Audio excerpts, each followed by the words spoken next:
आप देख रहे हैं पाकिस्तानी खबरों, तज्जियों, तबसरों और अंदरूनी कहानियों पर मुश्तमिल शो इरफान हाशमी और इब्राहिम राजा के साथ दो टोक।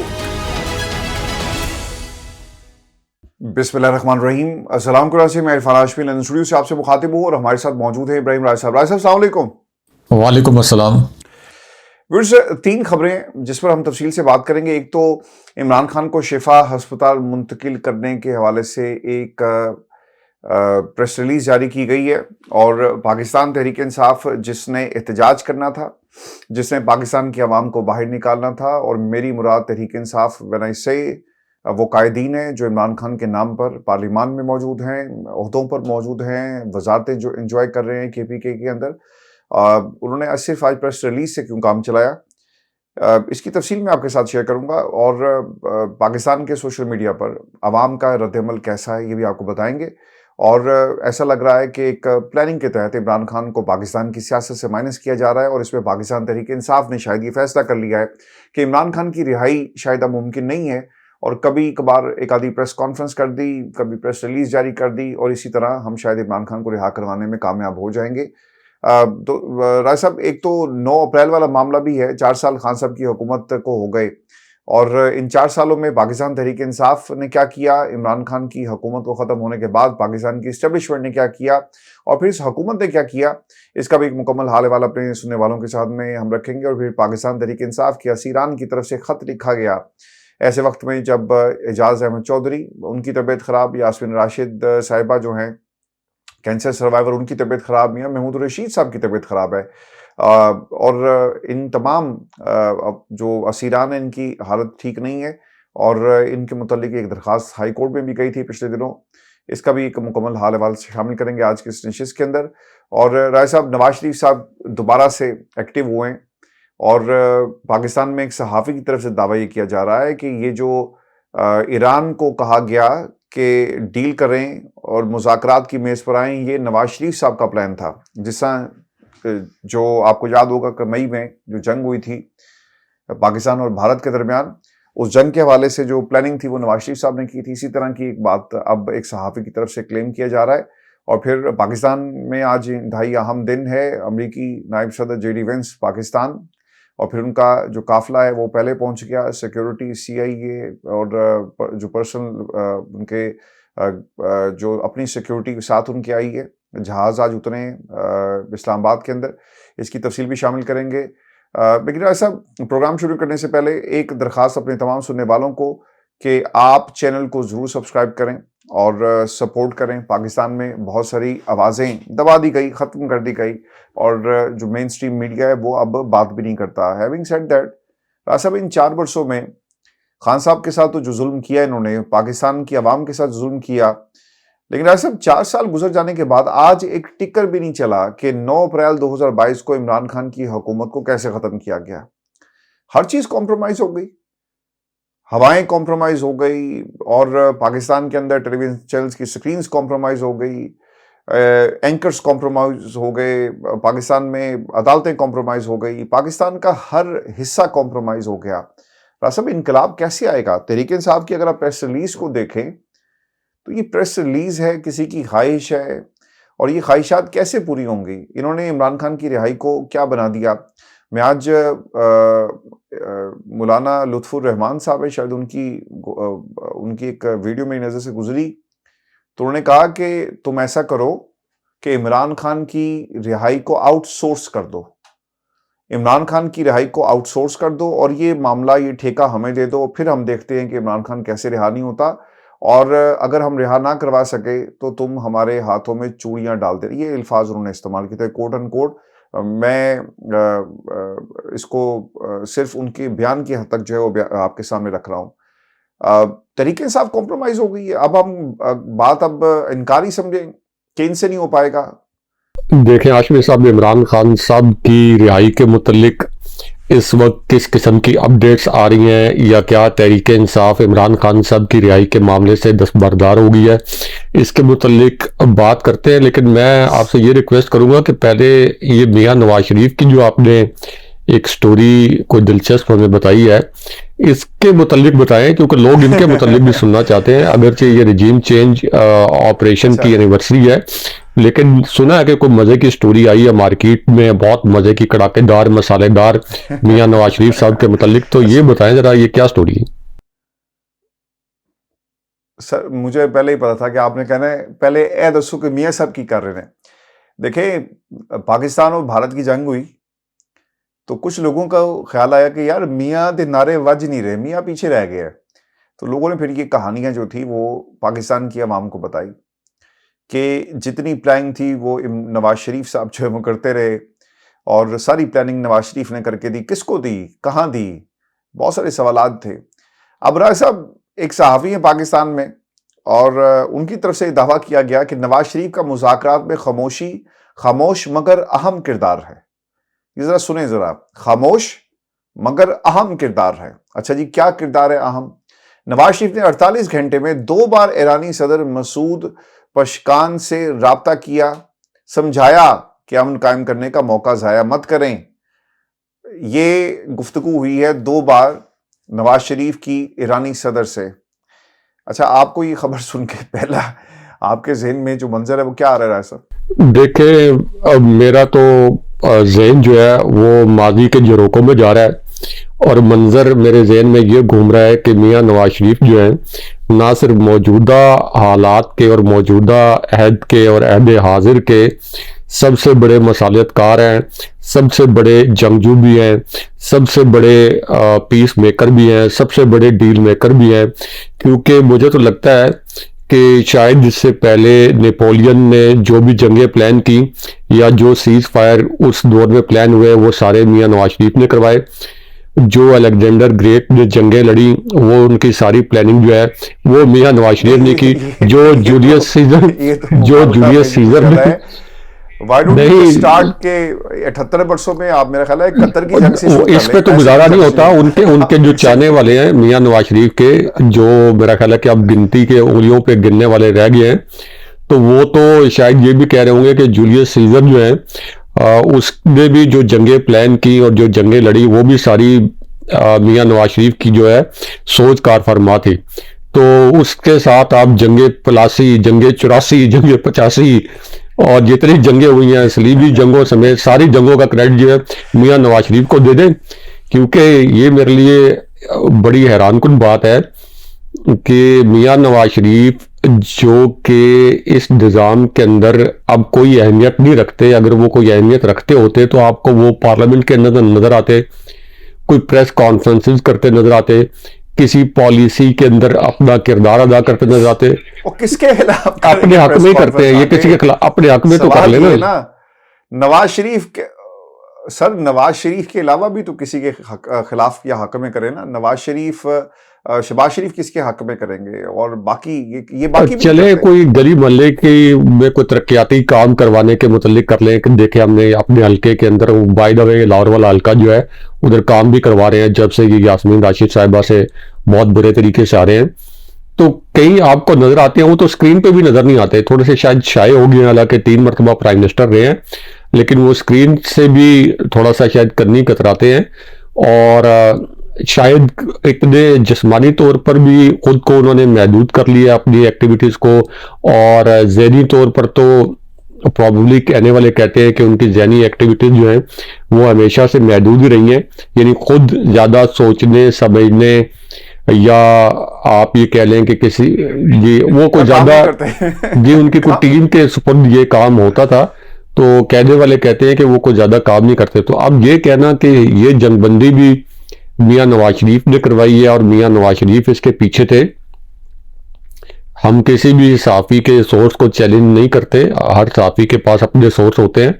लेकिन एक अपने व्यूअर से कमेंट्स में पूछते हैं कि क्या उनको लगता है कि ये क्या ये लगता है? मेरी बात सुने, आपकी बात को तो यहीं पे चैलेंज करना चाहिए। सहाफ़ी के सोर्स क्यों रहा है? सब सहाफ़ी के सोर्स भी तो जरा, किसी ने रिपोर्ट नहीं किया, ये किसी टीवी चैनल पे रिपोर्ट नहीं हुआ, किसी अखबार में नहीं आया, ये खबर सिर्फ एक साहब, मैं I don't want to take नहीं, वो कोई खबर कई में मरतबा आई डोंट नो अखबारों और टीवी चैनल्स पे खबरें सोर्स से पहले आ जाती हैं और टीवी चैनल्स पे बाद में आती हैं, लेकिन कम से कम ये जो खबर है इसकी सेहत के मुतालिक शायद मियां नवाज शरीफ को भी उसी वक्त पता चला हो कि अच्छा मेरे मुतालिक ये खबर किसी ने दी है या मेरे मुतालिक ये खबर चली है, तो उनके लिए भी सरप्राइज होगा। फिर शायद उन्होंने उस फोन की तरफ भी देखा होगा कि कई मैंने रात को सोते हुए किसी को फोन तो नहीं मिला दिया, आते जाते भी आपको पता मोबाइल आपके जेब में पड़ा हो तो वो कभी कभी मिल जाता है नंबर गलती से भी, तो गलती से तो नहीं कि इधर उधर नंबर, उन्होंने फिर अपनी जो डायलिंग लिस्ट है वो भी देखी होगी और मिस्ड कॉल्स भी देखी होंगी शायद, और जो कॉल आप प्लेस करते हैं वो भी देखी होंगी, टेक्स्ट मैसेजेस भी देखे होंगे, तो शायद उनके लिए भी ये हैरान कुन खबर हो।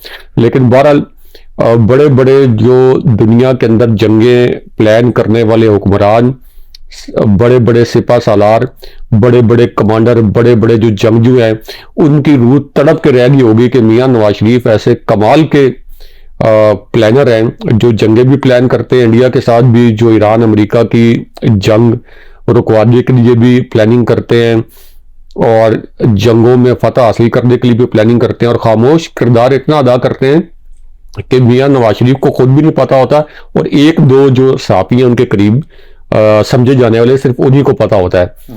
तो अच्छी मजे की खबर है, चले इस टेंस माहौल के अंदर कोई खबर आई है जो लोगों के चेहरों पे मुस्कुराहट लेके आई है। चले आपने वैसे जरूरी वक्त दे दिया है मियां साहब को, इतनी नहीं मैं वो इतनी देर में मैं रिसर्च कर रहा था, वो जंगे प्लासी में तो नहीं कहीं मियां साहब का नाम शाम आया कहीं। पाकिस्तान तहरीक इंसाफ सर, जो खबर इस वक्त पाकिस्तान की आवाम सुनना चाहती है, एक तो एक प्रेस रिलीज जारी की गई है, तहरीक इंसाफ ने प्रेस रिलीज जारी की है, बहुत शुक्रिया आपका, दोनों हाथों से आप लोगों को सलाम है कि आपने प्रेस रिलीज जारी की। अगर आप प्रेस रिलीज जारी ना करते तो हम ये समझ रहे थे कि शायद इमरान खान को अस्पताल मुंतकिल नहीं किया जाएगा। आपने पाकिस्तान तहरीक इंसाफ ने 25 करोड़ आवाम के ऊपर जो बड़ा मेरा ख्याल है कि एहसान किया। ये प्रेस रिलीज जरा सुने क्या है। इमरान खान के वकील सलमान सफदर की जानिब से दी गई तफसीलात इंतहाई तशवीशनाक है और हुकूमत अगर तिबी सहूलियात में गफलत बरतेगी तो कौम इसे हरगिज बर्दाश्त नहीं करेगी। मुतालबा किया कि इमरान खान को अहले खाना, वकला और पार्टी क़यादत से बिला रुकावट मुलाकात की इजाज़त दी जाए। ज़ाती डॉक्टर्स की निगरानी में इलाज की सहूलत। इमरान खान के कानूनी और आइनी हकूक़ से महरूम रखा जाए। मुनासिब तिब्बी सहूलियात, टीवी, अखबारात और मुलाकात की इजाज़त शामिल है, जबकि उन्हें तन्हाई में रखा गया। बतौर साबिक वज़ीर-ए-आज़म तमाम हकूक़ बहाल करने का मुतालबा। बुश बीवी के साथ जो सलूक है उस पर तशवीश और उन्हें मुलाकात की इजाज़त नहीं है। 9 अप्रैल 2022 को एक स्याह दिन करार देते हुए कहा कि इस दिन एक मुबैना रजीम चेंज साजिश के जरिए पीटीआई हुकूमत खत्म किया गया। I don't know why they even use this word मुबैना। दुनिया को पता है कि रजीम चेंज थी। ये प्रेस रिलीज में पढ़ रहा हूँ। मुबैना का मतलब हमारे व्यूअर्स को पता होगा कि मुबैना का मतलब क्या होता है। मुबैना का मतलब ये होता है कि हमें इसके मुतालिक नहीं पता कि ये हकीकत है या ये एक बात बनाई गई है। इस मुबैना लफ्ज निकला है बयान करदा से, कि बयान करदा, तो ये तो रजीम चेंज ऑपरेशन तो हुआ है, ये तो सबको पता है। उसके बाद रजीम चेंज ऑपरेशन के जो किरदार थे, जो उस वक्त सपोर्टर थे, जिनमें मुस्तफ़ा नवाज खोकर समेत, यानी जिनको इन बातों का इल्म था, इसी तरह मैंगल साहब और एमकेएम के अंदर भी कुछ लोग, वो सब तो गवाही दे चुके हैं कि जनब बाजवा इसके मास्टरमाइंड था। जनब बाजवा ने आगे कहा था, मौलाना फजलुर रहमान कह चुके हैं, ऑन कैमरा कह चुके हैं, एक मरतबा नहीं 10 मरतबा कह चुके हैं कि जनब बाजवा ने हमें कहा था और हम जनब बाजवा के पीछे हमने ये सारा रजीम चेंज ऑपरेशन किया। तो फिर कौन सा मुबैना, इतने क्या आप मोहतात हैं? अब कोई आपको ये भी खतरा है कि जनब बाजवा कोई आपके ऊपर मुकदमा कर देंगे, या जनब बाजवा तो अब सिटिंग आर्मी चीफ नहीं है, या आपको ये खतरा है कि वो आपके खिलाफ कोई जनब बाजवा इंतकामी कार्रवाई कर देंगे। अल्लाह ताला उनको सेहत दे। सुनने में आ रहा है कि उनकी तबीयत अच्छी नहीं है या वो बीमार थे। तो आप मुबैना का लफ्ज तो इस्तेमाल ही नहीं करना चाहिए। ये तो आपने जब किसी खबर का जहर निकालना हो ना, या सेफ साइड खेलना हो, तो फिर आप उसके अंदर मुबैना का लफ्ज डाल देते। अब ये बट एनीवे ऐसा ये एक तहरीक इंसाफ की तरफ से ये प्रेस रिलीज थी। मेरा सवाल इसमें ये है कि पाकिस्तान के लिए क्या हाल है। खान साहब ने डायरी उठाई and he exit prime minister house. हमने देखा कि किस तरह से वो चले गए। राजा साहब इन 4 वर्षों में ना कुछ भी ठीक नहीं हुआ। जो मैंडेट पाकिस्तान की हुकूमत जिसके ऊपर कब्जा करके आए, वो मैंडेट देख लें, मईशत को हम ठीक कर दें। मईशत ठीक नहीं हुई, मईशत पहले से ज़्यादा ख़राब हो गई है। इस खित्ते के अंदर ईरान की जंग रुकवाने में ऑब्वियसली हमने सालिस का किरदार अदा किया और अल्लाह ताला ने लाखों लोगों को, उनकी ज़िंदगियों को बचा लिया। बिल्कुल ठीक बात है। लेकिन ऐसा मैं जब इन पिछले 4 वर्षों में देखता हूँ, मुझे पाकिस्तान में जमहूरियत नज़र नहीं आती। मुझे पाकिस्तान में आम जो गरीब आदमी है वो उसी तरह पिसता हुआ नज़र आ रहा है। मुझे पाकिस्तान के नौजवानों का मुस्तकबिल नज़र नहीं आता। मुझे पाकिस्तान के अंदर जो बुनियादी सेहत की सहूलियात हैं आवाम के लिए, वो नज़र नहीं आती। मुझे अपना किसान पिसता हुआ नज़र आता है। मुझे अपना किसान का इस्तेहसाल होता हुआ नज़र आता है। किसान के हालात आप देख लें कि जब तक बारिश नहीं पड़ती, उसकी फसल खुले आसमान के नीचे इंतज़ार करते हैं ये गिद्ध कि कब इसकी बस जो है वो हो जाएगी और फिर हम इससे औने पौने उसकी फसल, उसकी मेहनत की कमाई को ख़रीद लेंगे। वो अपने जहेज़, अपने बच्चों के, बेटियों के जहेज़ को बेचकर जो फसल खड़ी करता है, इसे रहम नहीं आता। शुगर मिल्स, राय साहब, मेजोरिटी इन्हीं की शुगर मिल्स है ना। आपने कभी पाकिस्तान में, मेरा ख्याल है एक आधा बंदा कोई प्राइवेट होगा, बाकी सारे सियासतदानों की शुगर मिल्स हैं। और जब तक गन्ने का रस वो खुश्क नहीं होना शुरू होता, ये उसका रेट नहीं निकालते। इनकी शुगर मिलों के बाहर लंबी लंबी कतारें लगी रहती हैं। हमने इन 4 वर्षों में कुछ नहीं होते हुए देखा। कंपनीज जो हैं वो 300 से ज़ायद कंपनीज पाकिस्तान को छोड़कर चलेगी। रुपया कहाँ पे स्टैंड करता है? पाकिस्तान से कर्जा हम रोज़ाना की बुनियाद पे कर्जा लेते हैं और कर्जा हालात ठीक करने के लिए नहीं लिया जाता, बल्कि कर्जा उतारने के लिए लिया जाता है। हम 4 साल में हमने कुछ अचीव नहीं किया, लेकिन आज भी कहते हैं कि पाकिस्तान तरक्की कर रहा था और बहुत आगे हम जा रहे थे, लेकिन हमारी हुकूमत को घर भेज दिया गया और तरक्की का सफ़र रुक गया। चलो ठीक है, रुक गया।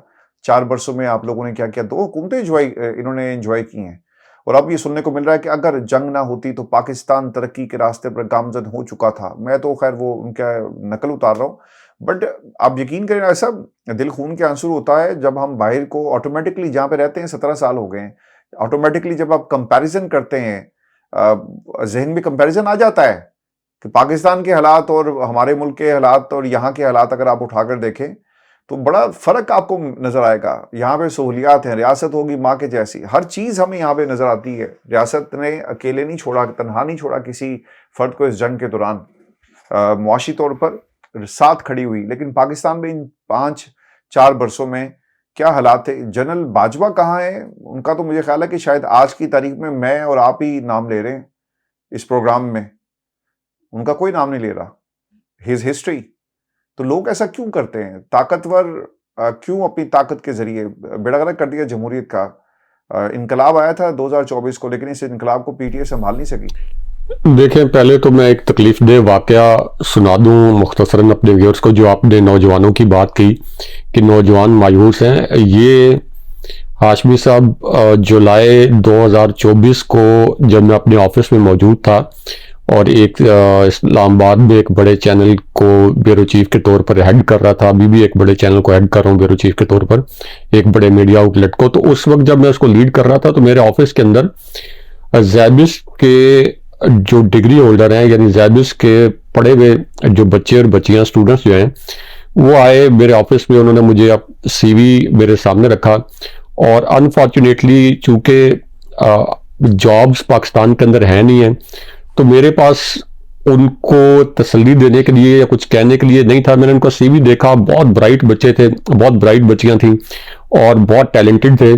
तो मैंने उन्हें कहा कि ठीक है, आप मुझे CV दे दें, मैं हेड ऑफिस में बात करूंगा और अगर कोई वैकेंसी हुई तो मैंने आपके प्रोजेक्ट्स भी देखे, तो मेरी पहली तरजीह ये होगी कि आपको हम हायर कर लें। हेड ऑफिस में बात की, अभी कोई वैकेंसी नहीं थी। तो उसके बाद वो 5-6 दिन बाद दोबारा आ गए और उस दफ़ा वो मुझे इतला दिए बगैर ही आ गए। तो उन्होंने मुझे ये कहा कि चलें, आपके पास वैकेंसी नहीं है, हमें आप 15,000 रुपये इंटर्नशिप पे रख लें। ज़ैबिस जो पाकिस्तान की महंगी तरीन यूनिवर्सिटीज़ में से एक है, उन्होंने कहा कि 15,000 रुपये में आप हमें इंटर्नशिप पे रख लें। इसी तरह एक और यूनिवर्सिटी के जो ग्रेजुएट्स हैं और जिन्होंने मास्टर डिग्रीज ली हैं वहाँ से, तो मैंने उनको बताया कि इसके लिए भी ज़ाहिर है कि हेड ऑफिस से आपको अप्रूवल लेनी पड़ती है। तो उन्होंने कहा कि चले आप जो है हमें को 5,000 रुपये इंटर्नशिप पे रख दें, हमारा जो आने जाने का थोड़ा सा एक्सपेंस है वो हो जाए, किसी हॉस्टल के अंदर हम शेयरिंग पे कुछ देख लें। तो आप देख लें कि इतने हाईली क्वालिफाइड लोग जो हैं पाकिस्तान के अंदर, हाईली क्वालिफाइड जो नौजवान हैं, उनके साथ क्या कुछ हो रहा है, ये मैं इसका यानी शाहिद हूँ। और बहुत उस दिन मेरा दिल भी दुखी था, बहुत रंज भी था कि पाकिस्तान किस सिमत में जा रहा है। अच्छा, एक तो ये हो गया। दूसरा, जो आपने जनाब बाजवा की बात की, जनाब बाजवा का नाम बहुत से लोग लेते हैं, जस्टिस फाइज ईसा का नाम भी बहुत से लोग लेते हैं, सिकंदर सुल्तान राजा का नाम भी बहुत से लोग लेते हैं, और इसी तरह इस वक्त जो जैसे याया अफरीदी है, इनका नाम भी लिया जाता है। जब ये चले जाएंगे इनका नाम और शद्दोमत से लिया जाएगा। लेकिन तमाम जो लोग हैं इनका नाम मनफी हवालों से और मनफी पहलू से लेते हैं। आप देख लें कि जनाब बाजवा के मुतालिक कौन सी मस्बत खबर, मस्बत टॉक या किसी टॉक शो के अंदर कोई मस्बत बात होती है। यहां तक कि खुद नून लीग जो जनाब बाजवा की बेनिफिशरी है, जिनको जनाब बाजवा ने मुसल्लत किया दोबारा और रजीम चेंज ऑपरेशन के बाद, तो ख्वाजा आसिफ जनाब बाजवा के लिए क्या लफ्ज इस्तेमाल करते हैं कि इसका जो सुसर था वो करप्ट था, और ये जनाब बाजवा हमें धमकियां देता था, और जनाब बाजवा हमें कहता था कि मुझे एक और एक्सटेंशन दो 6 महीने की, वरना मैं मार्शल लगा दूंगा। तो आप देख लें कि जिनके ऊपर एहसान किया है वो भी पीटीआई तो ज़्यादा कोसती तो थी, पीटीआई सबसे बड़ी जमात है कि रजीम चेंज ऑपरेशन किया, वो भी जनाब बाजवा पे तनकीद करते हैं, पीपल्स पार्टी भी तनकीद करती है, मौलाना फजलुर रहमान भी तनकीद करते हैं। तो कभी आपने सुना है कि जनाब बाजवा के लिए किसी ने मस्बत अल्फाज बोले? इसी तरह जस्टिस फाइज ईसा, जिसने नून लीग को आउट ऑफ वे जाके फैसिलिटेट किया, पीटीआई से इंतखाबी निशान छीन लिया, उसके बाद chief election commissioner Sikandar Sultan Raja के साथ मेरी भगत करके पीटीआई के ऊपर जो कुछ क्रैकडाउन हुआ, तो आपने कभी नून लीग के भी रहनुमाओं से अब जस्टिस फाइज ईसा के हक में कोई अल्फाज सुने हैं? किसी जो टॉक शो है उसका मौजू महवर मरकज कोई जस्टिस फाइज ईसा होते हैं, या किसी मस्बत पहलू से उनका नाम लिया जाता है, या उनके जो एडमायरर थे सो कॉल्ड, कुछ साफी भी और कुछ दूसरे लोग भी, वो भी अब चढ़ते सूरज को पुजारी के तौर पर जैसे याया अफरीदी की तारीफें करते हैं, और जस्टिस फाइज ईसा को भी उन्होंने बिल्कुल जिसे कहते हैं कि तारीख के गड़े में धकेल दिया।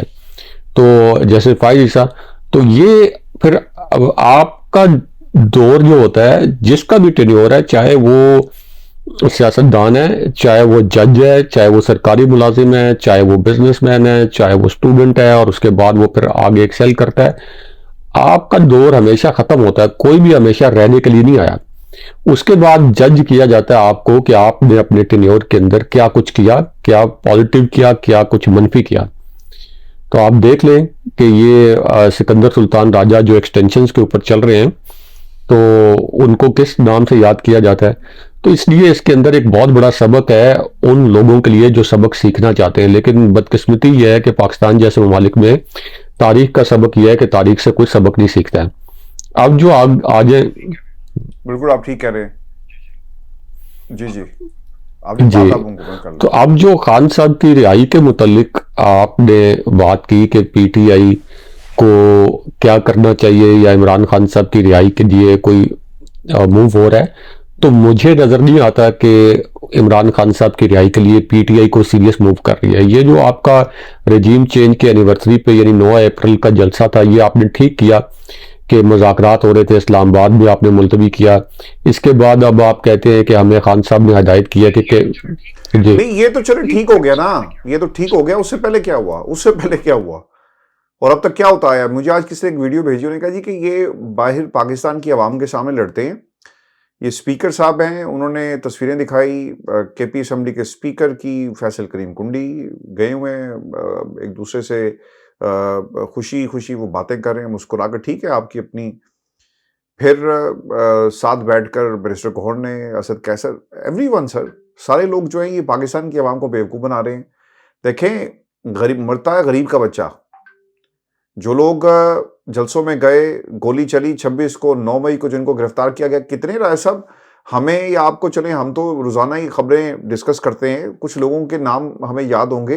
कितने लोग थे जो इनकी गंदी सियासत का एक तरह से इनकी नज़र हो गए गंदी सियासत की। सियासत ये करते हैं, नारे मारने के लिए गरीब का बच्चा होता है, वो नारे इसलिए मार रहा था कि उसे पता था कि पाकिस्तान में एक लीडर है और वो पाकिस्तान के लिए सोच रहा है, उसने अपनी आज़ादी को कुर्बान कर दिया, तो हम क्या घरों से निकल कर इस हुकूमत के खिलाफ एहतजाज नहीं कर सकते? करेंगे, रोक के दिखाओ।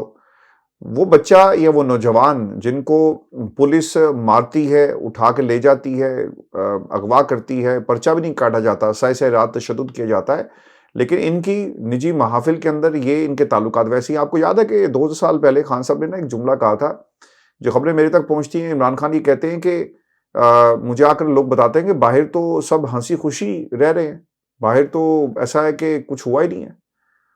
और इमरान खान की इस जमात को 2024 को पाकिस्तान की आवाम ने जो साजिश हुई थी जमहूरियत के खिलाफ, उन लोगों के खिलाफ साजिश हो गई, पूरे पाकिस्तान ने फैसला दे दिया।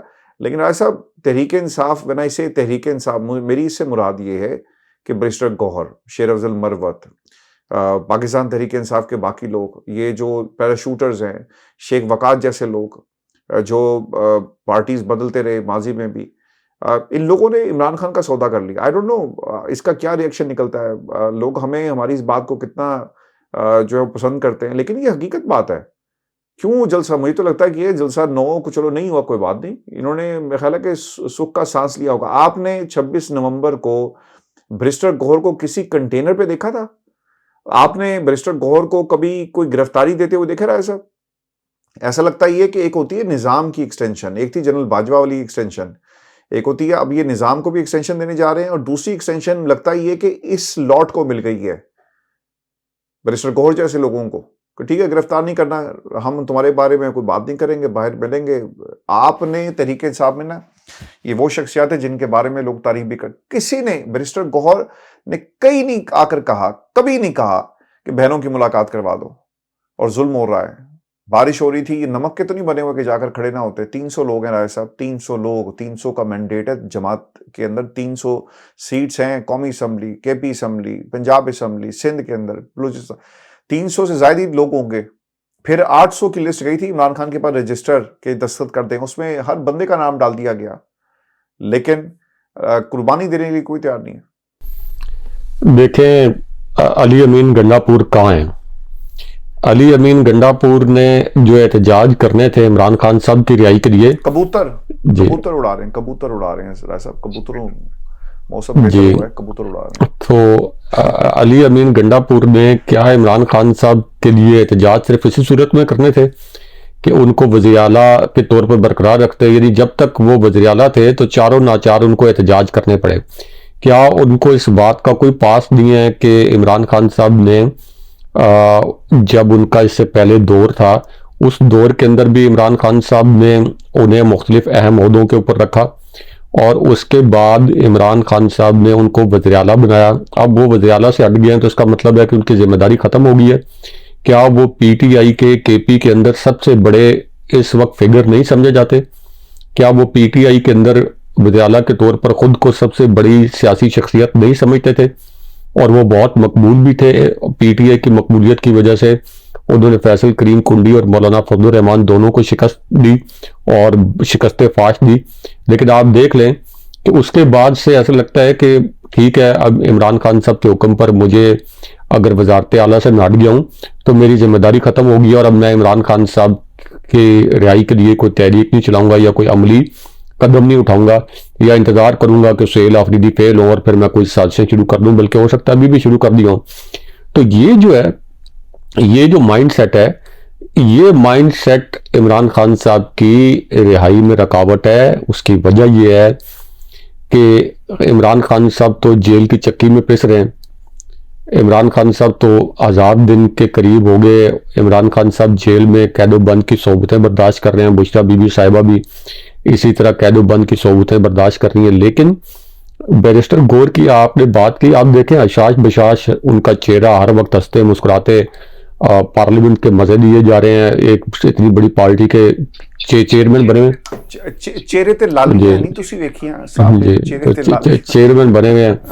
और इसी तरह बाकी भी जो पीटीआई के पार्लियामेंटेरियन हैं, यानी जिन्होंने मजामत करनी है, वो आप ये कहें कि जो लीडरशिप के अंदर वो 5-6% लोग हैं, बाकी 93-94% तो चाहते हैं कि किसी न किसी तरीके से ये तहरीक टलती रहे, जिनमें शेख वकास अकरम भी शामिल है, जिनमें मिसाल यूसुफ जई शामिल हैं। ये आपके बिल्कुल ठीक बैरिस्टर है गौर समझ राज साहब, बिल्कुल आप ठीक कह रहे हैं। हमारा ना वक्त क्योंकि खत्म हो रहा है और मैं आपको ना जाते जाते सुनने वालों को, चूंकि आपने शेख साहब का नाम लिया, तो शेख साहब ने ये अंग्रेजी में भी ट्वीट की है। ये जो प्रेस रिलीज थी ना, ये शेख वकास साहब की तरफ से आई, उन्होंने अपना काम पूरा कर दिया। व्यूअर्स, ये हमारी आज की नशिस्त थी। अपने कमेंट्स भेजें और आप इमरान खान को रिहा देखना चाहते हैं, आवाज़ बुलंद करें इसके लिए, कमेंट सेक्शन में बताएं।